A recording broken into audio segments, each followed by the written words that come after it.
It was March of 2001 when Raymond Hollister, age 68, walked into Kemper, New Holland in Webster County, Iowa, and signed the papers on a TM 140 tractor he had no business buying. He'd driven tractors for 52 years. He'd owned 9 in that time. Every one of them had been used when he got it. Every one of them had been paid for in cash or close to it. This was different. This was new. This was financed. The smell of fresh paint and hydraulic fluid filled the dealership showroom, and Raymond stood beside the machine with his hands in his pockets, not quite touching it yet, like a man who'd proposed marriage and was waiting to see if she'd say yes. The salesman, a younger man named Derek, was talking about horsepower and PTO and front-end loaders, but Raymond wasn't listening. He was thinking about his son, Michael, 26 years old, living in the basement of the farmhouse, working the ground alongside him every spring and fall. Quiet, capable, strong in the shoulders the way Raymond had been at that age. The TM140 wasn't for Raymond. It was for Michael. It was for the next 40 years. Raymond didn't tell Michael he was buying it. He wanted it to be a surprise. The farm was 480 acres, all of it owned clear since 1979. Corn and soybeans. No livestock anymore. Not since Raymond's father passed in 1983. The house was a white 2-story farmhouse set back from the county road, with a machine shed, a grain bin, and a barn that hadn't held animals in 20 years. The kitchen still had the same linoleum from 1971. The tractor Raymond had been running was a 1986 New Holland 7710, reliable but tired, with 1,700 hours on it and a temperamental clutch. Raymond had always been a man who made things last. His wife, Caroline, used to say he could squeeze $1 until it cried. She'd passed in 1996, 5 years before the TM140. Since then, it had been Raymond and Michael, working the land the way Raymond and his own father had done. There was a rhythm to it, a rightness. Raymond believed in that rhythm the way some men believe in Scripture. Michael didn't talk much about the future. Raymond took that as a good sign. Talking was for people who didn't know what they were doing. Michael knew. He'd been raised in it. He'd driven a tractor before he could drive a car. He knew how to read the soil, how to watch the sky, how to wait. Raymond figured the silence meant agreement. The TM140 arrived in April, delivered on a flatbed trailer, bright blue and silver, gleaming in the morning light. Raymond had Michael come out to the yard. He didn't say anything, just pointed. Michael looked at the tractor. He looked at his father. He said, "Dad, what did you do?" Raymond said, "It's ours." Michael said, "We didn't need this." Raymond said, "We do now." That was the end of the conversation. Raymond thought it was nervousness. Young men got nervous around debt. It was natural. He'd been the same way once. But you didn't build a future by playing it safe forever. You took the step when the time was right. And the time was right. They used the TM140 that first season. Michael ran it more than Raymond did. He was faster, smoother with the controls. Raymond watched him from the cab of the old 7710, planting the back 80, while Michael handled the front fields with the new machine. The TM140 pulled the planter like it wasn't even there. No strain, no hesitation. Raymond felt a tightness in his chest that he told himself was pride. In June, Michael started coming home late. He didn't say where he'd been. Raymond didn't ask. A young man was allowed his privacy. But the late nights became a pattern, 3 nights a week, then 4. Raymond would be in the kitchen listening to the radio, and he'd hear Michael's truck pull in after 11. The door would open, the stairs would creak. No conversation. By July, Michael had started talking about a girl. Her name was Stephanie. She worked at the bank in town. Raymond met her once, briefly, when she came out to the farm to pick Michael up for something. She was polite, well-dressed, didn't seem like a farm girl. Raymond didn't say anything about that. Caroline hadn't been a farm girl either when they married. She'd learned. In August, the hydraulics on the TM140 needed adjustment. A minor thing, nothing serious, but it meant a trip back to Kemper, New Holland. Michael drove it in. Raymond followed in the truck. While they waited, Derek the salesman came over and asked how they were liking the machine. Raymond said it was running fine. Derek asked Michael directly, said, "You getting good use out of her?" Michael nodded but didn't say much. Derek looked between them, smiled, moved on to another customer. On the drive home, Raymond said, "You've been quiet lately." Michael said, "Just tired." Raymond said, "Farming will do that." Michael didn't respond. Harvest that fall went smooth. Corn came in at 162 bushels per acre, better than the previous 3 years. Beans were decent, 47 bushels. Raymond felt the weight of the TM140 payment every month, but the numbers worked. They always had. You kept your costs down, you kept your head clear, you kept working. In November, Michael told him he was engaged. They were in the machine shed, greasing zerks on the planter. Raymond stopped what he was doing. He said, "That's good news." Michael said, "We're thinking spring." Raymond said, "Spring's busy." Michael said, "I know." Raymond waited for more. Michael didn't offer it. Raymond went back to the grease gun. He said, "She know what farm life's like?" Michael said, "We've talked about it." Raymond said, "Talking and living are different." Michael said, "I know that too." There was an edge in his voice Raymond hadn't heard before. He let it go. Engagements made people tense. It would settle. The wedding was in April of 2002, small ceremony at a church in town, reception at the VFW hall. Stephanie's family was there, polite people. Her father worked for an insurance company. They asked Raymond questions about the farm, nodded at his answers, didn't ask follow-ups. Michael wore a suit Raymond had never seen before. He looked uncomfortable in it. Stephanie looked happy. At the reception, Raymond sat at a table with Michael's uncles, Caroline's brothers, men who'd left farming years ago for factory work and sales jobs. One of them asked Raymond if Michael was taking over soon. Raymond said, "He's been running it with me for years already." The uncle said, "I mean full-time, on his own." Raymond said, "We're doing it together." The uncle nodded, took a drink, didn't press it. Raymond watched Michael and Stephanie on the dance floor. She was laughing. Michael was smiling, but it was a different smile than Raymond was used to. Softer, less certain. They moved into a rental house in town. Stephanie's idea. She worked at the bank, didn't want the commute from the farm. Michael said it was temporary, just until they figured things out. Raymond said that was fine. The farmhouse had plenty of room if they changed their minds. Michael still came out to work every day that first year. Same schedule, same rhythm. But he left earlier in the evenings. By 6, he was gone. Raymond worked later, sometimes until dark, cleaning equipment, self-checking bins, doing the small tasks that didn't need 2 people, but always seemed to need doing.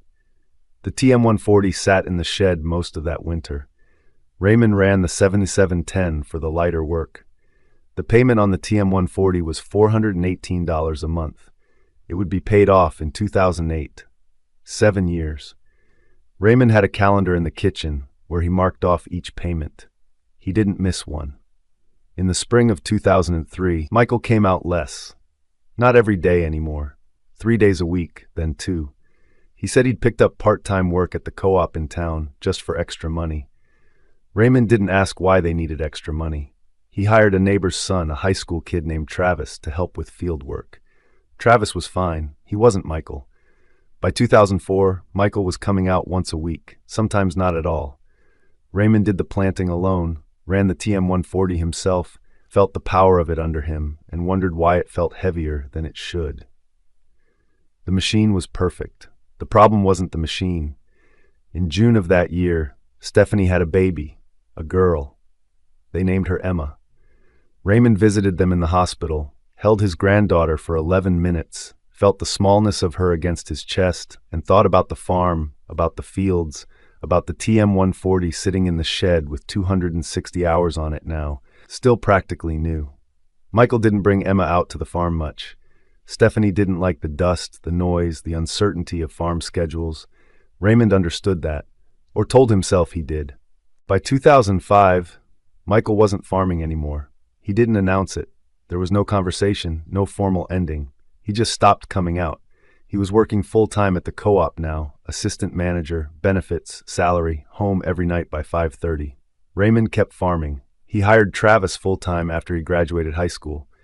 Travis was good, dependable, but he wasn't family. Raymond ran the TM140 every day that year. He told himself he was breaking it in properly, getting full use out of it, justifying the payments. But some nights, sitting in the cab, looking out over 300 acres of young corn, He felt the weight of something he couldn't name. It wasn't regret exactly. It was more like miscalculation. In the fall, the 7710 threw a rod. Engine seized completely, not worth rebuilding. Raymond sold it for scrap, got $800. That left him with the TM140 and a 1978 New Holland skid steer he used around the yard. He thought about buying another used tractor as a backup, something smaller, but the numbers didn't work. The TM140 would have to be enough. It was. He farmed alone in 2006, 480 acres, corn and beans, planting, spraying, cultivating, combining, hauling. Travis helped when he could, but he'd gotten married, had his own life. Raymond paid him by the hour, didn't ask for more than the kid could give. The TM140 was flawless. It never missed, never hesitated. Every system worked exactly as designed. Raymond kept it clean, serviced it on schedule, changed filters and fluids like scripture. The cab was quiet, climate-controlled, comfortable. He could run 12-hour days without feeling it in his back the way he used to. But 12-hour days alone are long. In 2007, Raymond turned 74. His knees were bad. His hearing was going in the left ear. He'd had a scare with his heart in March. Nothing serious, the doctor said, but enough to make him think about time in a way he hadn't before. Michael came out to the farm in April, sat with him in the kitchen, and said they needed to talk about the future. Raymond said, "I'm still farming." Michael said, "I know, but for how much longer?" Raymond didn't answer. Michael said, "Dad, I'm not coming back. You know that, right?" Raymond looked at him. Michael was 32 now, looked older. He had a daughter, a son on the way, a job with health insurance, and a retirement plan. He looked tired, but it was a different tired than farming tired. It was the tired of a man who'd made his choice and was living with it. Raymond said, "I bought that tractor for you." Michael said, "I know." Raymond said, "You never said you didn't want it." Michael said, "I didn't know how." They sat in silence. The kitchen clock ticked. Outside, the TM140 sat in the shed, 6 years old now, 890 hours, still worth more than half what Raymond owed on it. Michael said, "You should sell some ground, downsize, make it easier on yourself." Raymond said, "This farm's been in our family since 1947. Michael said, "I know." Raymond said, "Your grandfather built it. I kept it. I thought." He stopped. Michael waited. Raymond said, "I thought you'd want it." Michael said, "I wanted a lot of things when I was younger. This wasn't one of them. I just didn't know that yet." Raymond didn't sell the ground. He kept farming. 2008, 2009, 2010. Alone, mostly. Travis helped through 2008, then moved to Des Moines for a job with John Deere. Raymond didn't replace him. He scaled back, planted fewer acres, let some fields go to CRP. The TM140 was paid off in November of 2008. Raymond marked it on the kitchen calendar with a blue pen. He thought he'd feel relief. He felt tired instead. The financial crisis hit that fall. Corn prices dropped. Credit tightened. Raymond was fine. He owned everything clear, but he watched other farms go under, watched auctions, watched families lose what they'd built. He went to one auction in the spring of 2009, watched a man his age stand in his own farmyard while strangers bid on his equipment. There was a New Holland TG Series tractor in that auction. It sold for $38,000. The farmer who'd owned it didn't watch. He stayed in the house. Raymond thought about that a lot. In 2011, Raymond had a stroke. Minor, the doctors said. He was in the hospital for 4 days. Michael came every day, sat by the bed, didn't say much. When Raymond came home, Michael said, "You can't keep doing this." Raymond said, "Doing what?" Michael said, "Farming alone. You're 78. Raymond said, "I'm fine." Michael said, "You're not." They hired a farm management company. Raymond hated it. Strangers running his ground, making decisions, sending him checks, but his body wouldn't cooperate anymore. The stroke had taken something from his right side. Nothing dramatic, just enough to make a 12-hour day impossible. The TM140 sat in the shed. The management company used their own equipment. Raymond would go out there sometimes, open the shed door, look at the tractor. He'd climb up into the cab, sit in the seat, put his hands on the wheel. The air inside smelled like vinyl and old diesel. He'd sit there for 20 minutes, sometimes longer, not starting it, not doing anything, just sitting. In 2013, Raymond moved into an assisted living facility in town. Not because he needed full-time care, but because the farmhouse was too much. Too many stairs, too many memories, too quiet. Michael helped him pack. They didn't take much. Clothes, photos, a few pieces of furniture. The rest stayed. The farm stayed in Raymond's name. The management company kept running it. The checks came every quarter. Raymond deposited them, didn't spend them, didn't need them for anything specific. They just accumulated. In 2014, Michael asked about the TM-140. They were having lunch at a diner in town. Raymond's hands shook a little when he picked up his coffee. Michael said, "That tractor's just sitting there. You should sell it." Raymond said, "It's good equipment." Michael said, "I know, but you're not using it." Raymond said, "Might need it." Michael said, "For what?" Raymond didn't answer. Michael said, "It's worth money, Dad. Good money. You could." Raymond said, "I don't need money." Michael said, "Then why keep it?" Raymond looked at him. Michael looked back. Neither one of them said what they were both thinking. The TM-140 stayed in the shed. 2015, 2016. Raymond's health declined slowly. Another small stroke. Kidney issues. He stopped driving. Michael visited twice a week, brought Emma and her brother, Jacob. The kids were polite, well-behaved, didn't know anything about farming. Raymond tried to tell them stories sometimes, about the land, about the work, but they didn't connect. It wasn't their fault. It just wasn't their world. In 2017, the farm management company asked about renewing the contract. Raymond was 84. He signed the papers without reading them carefully. Michael handled most of it. The checks kept coming. That fall, Michael brought up the tractor again. He said, "Dad, it's been 16 years. That thing's still sitting there. It's not doing anyone any good." Raymond said, "It's fine where it is." Michael said, "It's not fine. It's depreciating. The longer you wait, the less it's worth." Raymond said, "I know what it's worth." Michael said, "Do you?" Raymond didn't answer. He was thinking about March of 2001, the dealership, the smell of new paint, the way he'd stood beside that machine and imagined 40 years. He'd been wrong about the 40 years, but he hadn't been wrong about what the machine meant. Michael said, "I'm not trying to upset you. I'm trying to help." Raymond said, "I know." Michael said, "Then let me sell it. I'll handle everything. You won't have to think about it."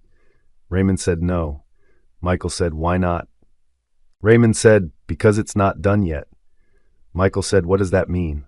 Raymond said, "It means what it means." In 2018, Raymond fell in his apartment, broke his hip. Surgery, rehab, slow recovery. He moved to the nursing wing of the facility. Michael cleaned out the apartment, packed everything into boxes, stored most of it. Raymond didn't ask where. The farm was still in Raymond's name, but Michael had power of attorney now. He didn't sell anything. Not the land, not the buildings, not the equipment. Raymond asked him once why not. Michael said, "Because you're not gone yet." Raymond said, "When I am, you'll sell it." Michael said, "Probably." Raymond said, "The TM-140 too." Michael said, "Yeah." Raymond said, "What do you think it's worth now?" Michael said, "I don't know, maybe 30, 35,000, depends on hours, condition." Raymond said, "It's got less than 1,000 hours on it." Michael said, "I know." Raymond said, "That's practically new." Michael said, "For a 2001, yeah." They didn't talk about it after that. Raymond died in February of 2019. Pneumonia, complications from the hip, old age. He was 86. The funeral was small. Michael, Stephanie, the kids, a few people from church, one of Caroline's brothers, the last one still living. The pastor said words about legacy and faith and the dignity of a life well lived. Michael didn't cry during the service. He cried later, in the parking lot, sitting in his truck where no one could see him. The estate sale was scheduled for May. Michael hired an auction company. They cataloged everything, the land, the house, the outbuildings, the equipment. The TM-140 was listed as Lot 47. 2001 New Holland TM-140 tractor, 4-door, care, 960 hours, one owner, excellent condition. The auction was on a Saturday. Clear sky, 68 degrees, light wind from the south. People came from 3 counties. Some were bidding, some were just watching. Michael stood near the house, hands in his pockets, while the auctioneer worked through the lots. When they got to Lot 47, Michael walked over to the shed. The TM-140 was parked outside now, cleaned, polished, gleaming in the late morning sun. It looked almost new. The auctioneer started the bidding at 20,000. It climbed quickly. 25, 30, 35. A farmer from 2 counties over, a man about Michael's age, raised his hand at 37,000. The auctioneer called for 38. No response. Called again. Silence. Sold, the auctioneer said. Lot 47, $37,000. The man who bought it climbed up into the cab, started the engine, let it idle for a minute. He smiled, nodded to himself, drove it up onto his trailer. Michael watched the whole thing. He thought about his father, about the day that tractor arrived in 2001, about the look on Raymond's face when he'd pointed at it and said, "It's ours." He thought about all the years it sat in that shed, waiting for a future that never came. He thought about what it must have cost his father, not in money, but in something else. Hope, maybe, or certainty. The TM-140 pulled away on the trailer, heading north on the county road, and Michael stood in the farmyard his grandfather had built, watching it disappear. The land sold that afternoon, 480 acres, one piece, to a corporate farming operation out of Omaha. They paid cash. They didn't care about the house, the buildings, the history. They cared about yield per acre and return on investment. Michael signed the papers a week later. The money went into the estate account. After taxes, fees, and debts that didn't exist, it was divided according to Raymond's will. Michael got most of it. He didn't need it. He put it in a college fund for Emma and Jacob. The house was torn down in July, the sheds too, the bins, everything. By August, the farmyard was gone. Just open ground, tilled flat, ready for planting. You couldn't tell a family had lived there for 72 years.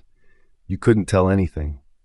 Michael drove by once, after it was finished. He stopped on the road, looked at the empty field where the house had been. He tried to remember what it looked like, the white siding, the porch, the machine shed behind it. He could see it in his mind, but barely. It was fading already.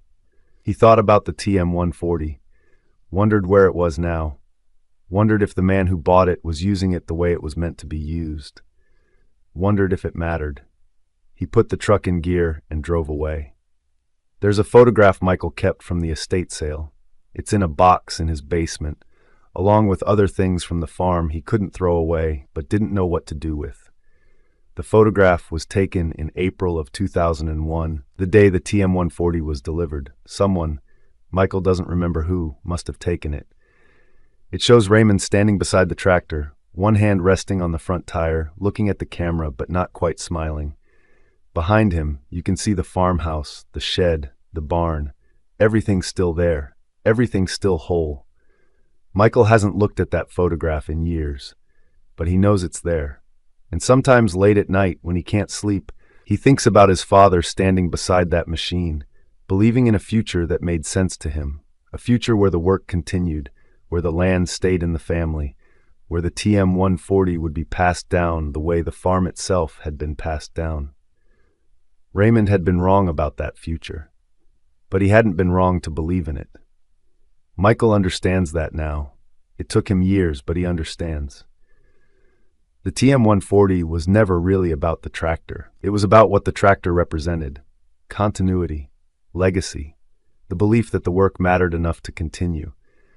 Raymond had bought that machine the way other men buy wedding rings or plant trees they'll never see grow. He'd bought it as an act of faith. And faith, Michael thinks, doesn't require being right. It just requires believing. The farm is gone. The tractor is gone. His father is gone. But the belief that held them all together, the quiet, stubborn faith that what you build matters even if no one continues it, that's still there. Michael carries it with him, even if he doesn't farm, even if his children will never know what it means to work ground that belonged to their great-grandfather. He carries it because it was given to him, whether he wanted it or not. And maybe in the end, that's what legacy actually is. Not the land, not the equipment, not the name on a deed. Just the weight of knowing that someone believed in you enough to build something they hoped you'd keep. Even if you couldn't. Even if you never could.